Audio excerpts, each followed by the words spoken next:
அல்லாஹ்வுடைய தூதர் ஸல்லல்லாஹு அலைஹி வஸல்லம் சொன்னார்கள், பரம ஏழை யார் என்று சஹாபாக்களை பார்த்து கேட்கும் போது, சஹாபாக்கள் பரம ஏழை யார் என்றால் அவர்கள் தீனார் திர்ஹம் செல்வம் இல்லாதவர்கள் தான் அல்லாஹ்வுடைய தூதர் என்ற பதிலை முற்படுத்தும் போது அல்லாஹ்வுடைய தூதர் சொன்னார்கள், பரம ஏழை என்பவன் நாளை மறுமையில் தொழுகையோடு, நோன்போடு, ஹஜ்ஜோடு, வணக்க வழிபாடுகளோடு, ஏன் லைலத்துல் கத்ர் போன்ற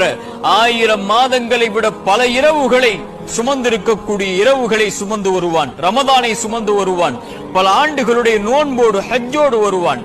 ஆனால் அவன் ஒரு மனிதனை பற்றி புறம் பேசியிருப்பான், ஒரு மனிதனுடைய மானத்தை பற்றி பேசியிருப்பான், ஒரு மனிதனுடைய உள்ளத்தை காயப்படுத்தி இருப்பான், அவர் இல்லாத சபையில் அவர் மீது அவதூறை கூறியிருப்பான், அவனுடைய உள்ளத்தை நோகடித்திருப்பான், அவனுடைய செல்வத்தை சூறையாடி இருப்பான், அவனோடு பகைத்திருப்பான், அடித்திருப்பான், அவனோடு சண்டையிட்டு இருப்பான். அதன் காரணமாக இவருடைய நன்மைகள் அவருக்கு பகிரப்படும், தொழுகை பகிரப்படும், நோன்பு பகிரப்படும்.